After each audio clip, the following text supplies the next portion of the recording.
Hi, Telanda. Thank you so much for joining me in this podcast episode. Really appreciate it. How are you doing today? I am good. Thank you for having me. You're most welcome. Yeah, super excited to start this podcast today and learn more about you and your journey. I know you're like a business coach and helping entrepreneurs all over the US and throughout the worldwide as well. And like the most important thing is like starting a business and having a business going. It's not like as simple as people think. There is a lot behind the scene, like There is. a lot of people don't know. So I'd love to talk about more, understand more about your success and how you built your business and career. And is there something like you always wanted to do, like at beginning of your starting your career? You knew like you always wanted to help entrepreneurs or business coach, or like you just accidentally happened in being in the business world? Yeah, I fell into this. That's kind of where the fun story is. I guess, well, it depends on how you define fun. Yeah. But that's where kind of the crux of the story begins. This is not where I thought I was going to end up. Yeah, it's like a similar with me. Like I didn't know like I'll get into like entrepreneurship and business. Always knew at the early age. Then when I moved to UK when I was 16, and my family and people around me made it so hard to get into business. They're like, you need six-figure check to get start any kind of business in here. It's not possible, and so many obstacles, so many hardship, and yeah. Then after that, like I bought into like their mentality, and I got graduation and looking for like a secure job, like being a primary school teacher, which I did for 6 months. Then one of my friend came and Well, you he, did that for 6 months? yeah, I did 6 months. Yeah, working in a year four children and year two children. And I was enjoying that during the process, but actually I wasn't enjoying the whole work and the whole curriculum thing and whole system itself. And obviously the amount of pay I get, I was like thinking if I get married, if I have a partner and if she doesn't work, there will be really hard for me to like maintaining the whole household. The income is not really great. So yeah, one of my friend was like doing a business in network marketing space. Then he showed me like there is a way you can start with a little money or no money at all to any kind of business if you have a desire to. So yeah, that's how I end up in the business world. So tell me like your story, like which is like why did you choose helping entrepreneurs and business person? Like what's the backstory? Why did you choose that kind of career? How far back did we go? Yes, I help entrepreneurs in business ownership through the franchising route. So the reason I got involved in this Yeah. is years ago, another chapter of my life, I was married and in living in Western New York, which for those that are listening outside the States is Buffalo, New York. So very Okay. famous for Niagara Falls. And having lived in Manhattan, I always kind of joked I'm on the wrong side of the state. Buffalo, New York is a fabulous town for the people. I've made some wonderful friends there. I still keep in touch, but I think anyone that I speak to would agree that it's not for transient people. Hmm. A lot of growth. It's very difficult to start businesses there. And I became very excited having been from Central Ohio, Yeah. Columbus, Ohio area. Very excited. I kind of was that girl at the gym because I saw someone that had on an Ohio State sweatshirt and I got so excited they had to be my friend. And turns out, I mean, and this is where some of the fun stories come in, but her and her husband were also both from Central Ohio or thereabouts. Yeah. And they owned a local franchise in Buffalo Right. and a big nationally name known franchise. They had a few other locations across the country, but the Buffalo one was their mainstay, sort of like the umbrella one over the other ones. Yeah. And became friends with them and saw a different lifestyle that they had. Mm. My husband at the time would drive 45 minutes east to a small town to work in a small family good business, Right. but and he was the highest paid non-family member. So come 2008, 2009, guess who the first person is that gets cut from payroll? And we were thrown into this as everyone during that time. Yeah. Very much of an unknown. What's next? He started interviewing. There was a lot of talk about going back home to Ohio. He was from Northeast Ohio, and But at the same time, our friends who own the franchise had said, get into own your own business. I Yeah. mean, that's what you were doing for this family. Why not do it for yourself? And we looked at owning the one that they had, not theirs in Buffalo, but that name brand. And what I quickly learned in franchising is that if it's a name that you've heard, it's either taken, crazy expensive to get into, or you're going to have to wait for a resale somewhere in Timbuktu, Yeah. usually because of health issues, divorce issues, that kind of thing. And there was a location available in like Medford, California. Mm-hmm. And I thought, what in the world? So we started working with a consultant, which is now ironically what I do. And they helped find franchise concepts that then would take through an investigation process. And we were awarded a franchise. It was available in Northeast Ohio. So we went back home, and it was great. It was business ownership. I joked a lot because I had worked, it was a painting franchise, nationally known painting franchise.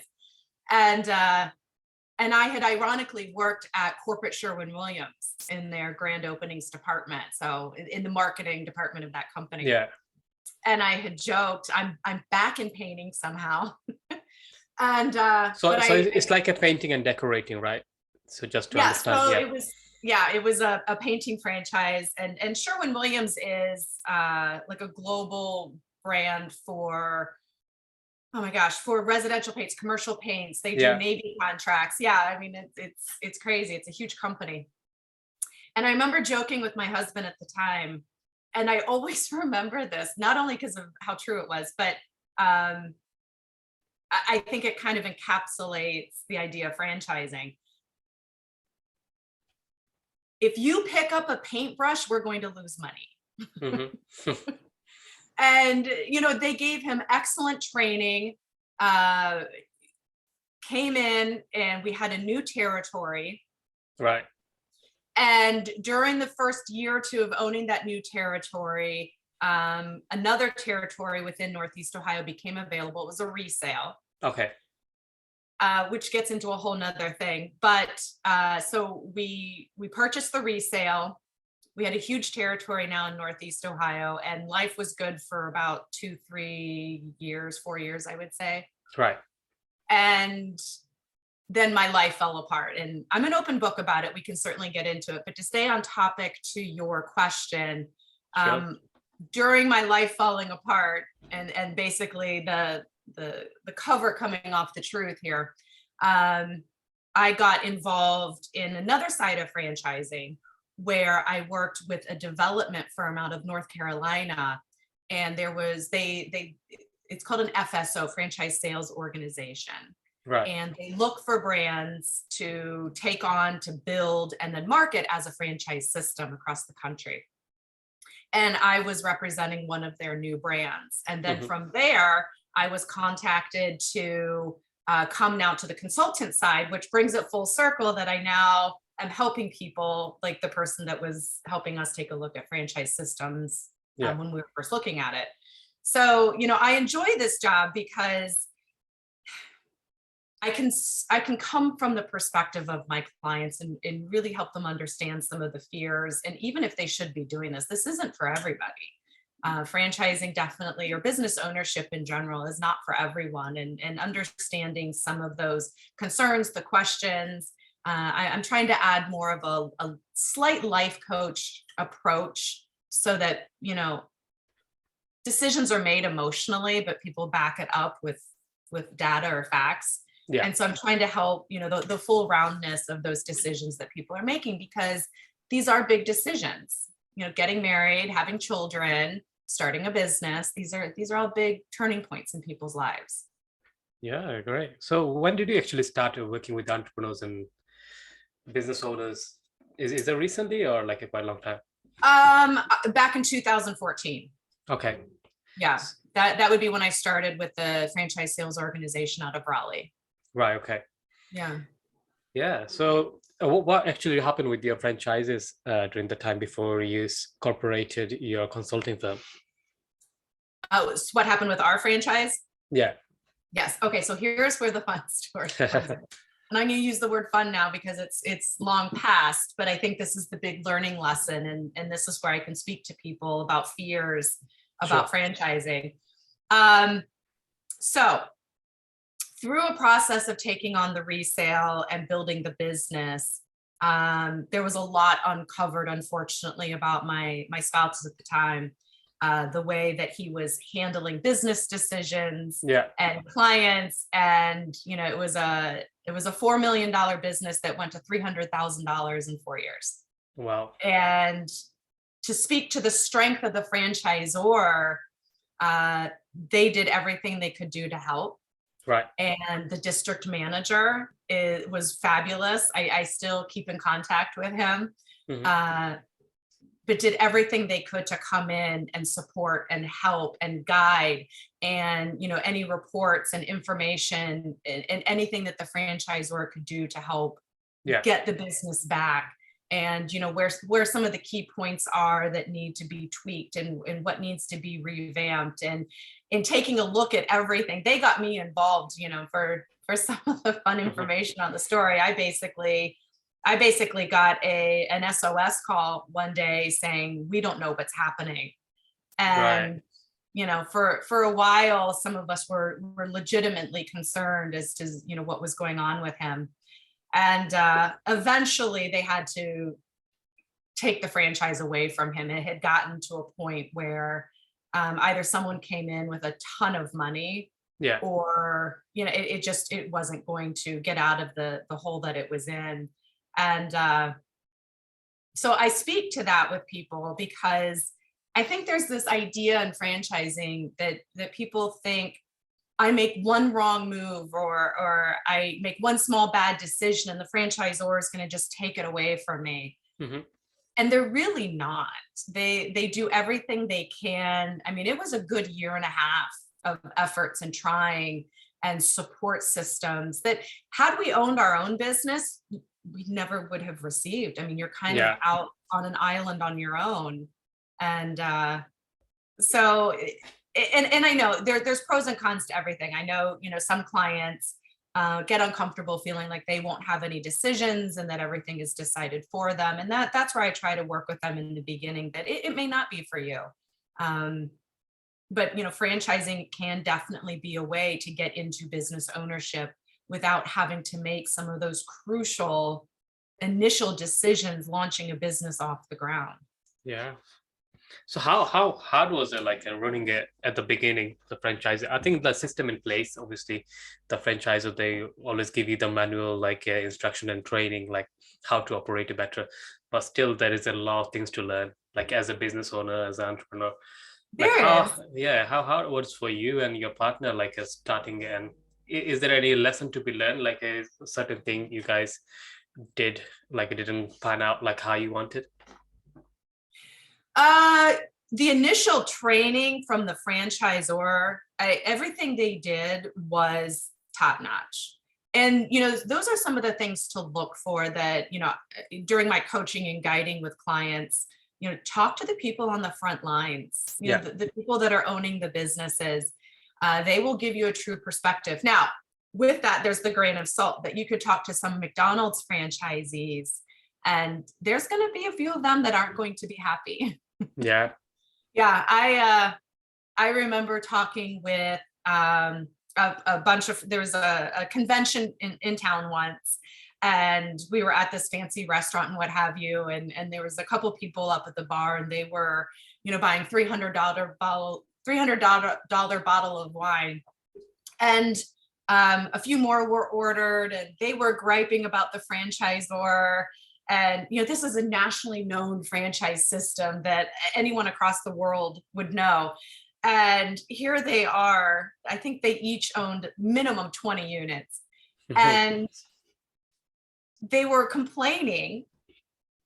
And, sure, there's growing, there's, something becomes too big, whether you're Google, whether you're, any of the big companies, there's always going to be some issues that the employees aren't happy. But I found it really interesting that here they are in a great position. They own their own businesses. They have general managers running everything for them. They have store managers doing it. They scaled it to a point where most franchisees dream of getting, as they were paying for everyone's drinks on their Black American Yeah. Express. And I thought, sure, money is not everything. And this is, something I get into with clients about, what are you looking to do? Is it freedom? Is it personal choices, freedom of your time with your family, with your hobbies? What do you want to do? But, no franchise system is perfect. So trying to understand, you're going to have hiccups in the beginning, learning hiccups that, everyone can have those growing pains together.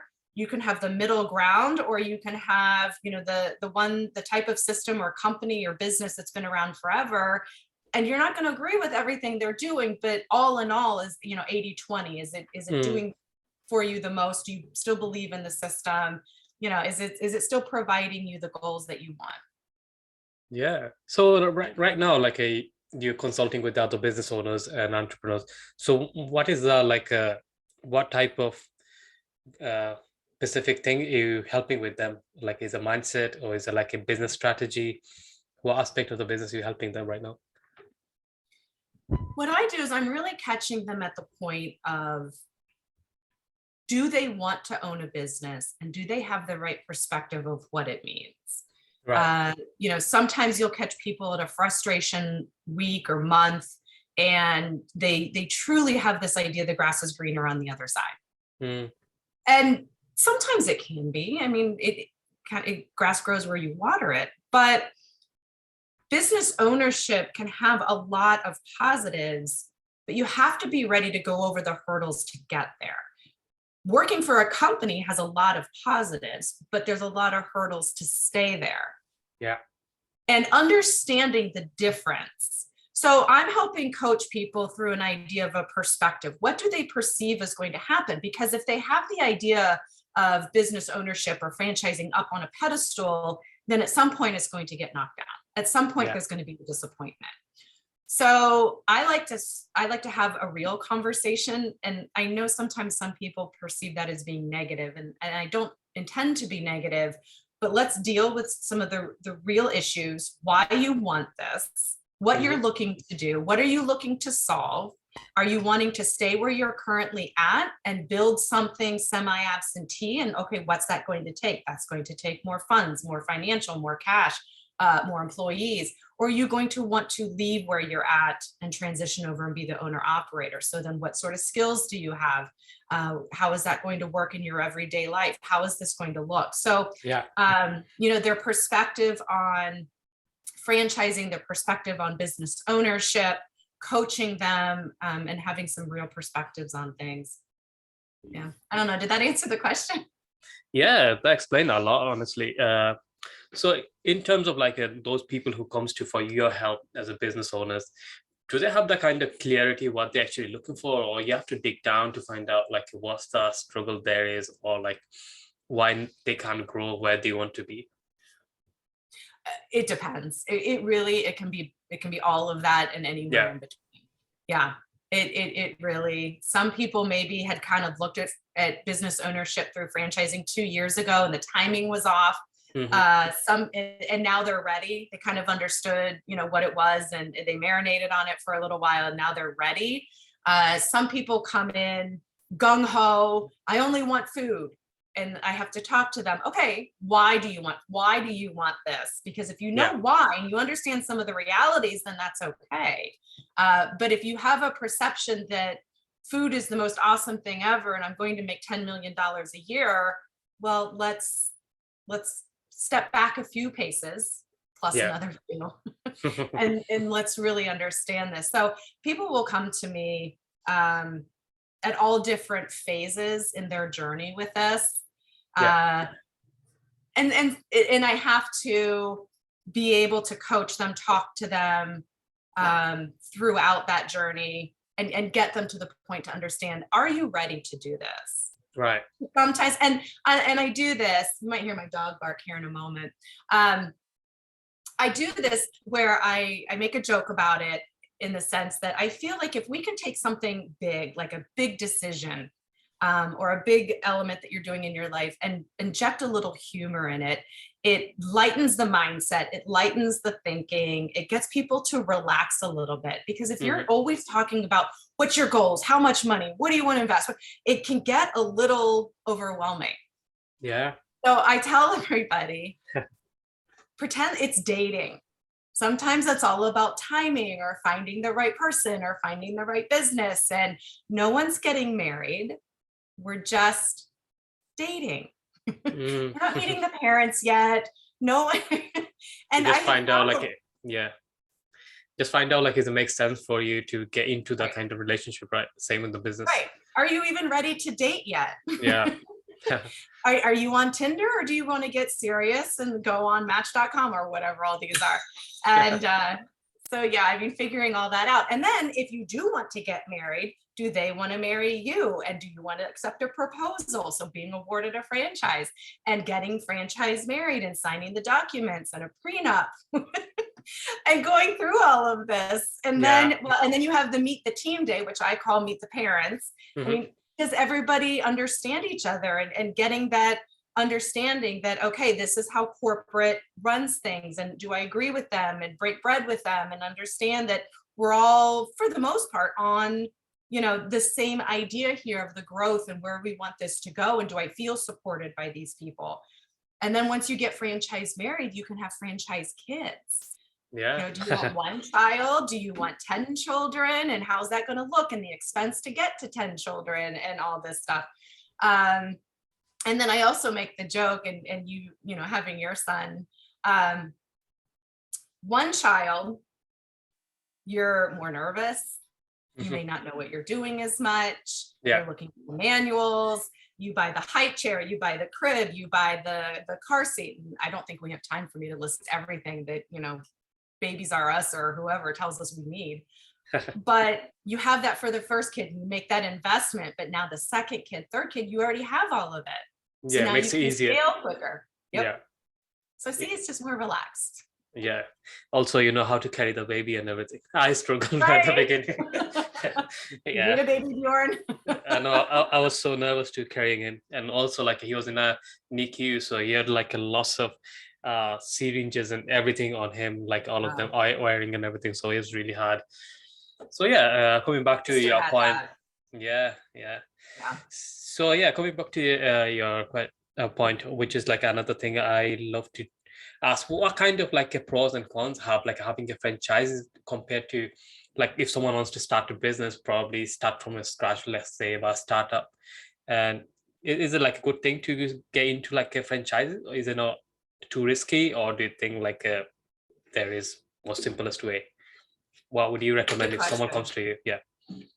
So starting a business on your own can be a lot more about your passion. You know the industry or the market, or you're familiar with the backgrounds of everything. It could be about your passion, maybe a hobby, you know, about something, maybe, you know, being a photographer. But then, so that's definitely a plus. And I do see people come to me, you know, I don't want to get into waste management. That's not my passion. So understanding, you know, why do you want to own this business? Getting into the goals is important.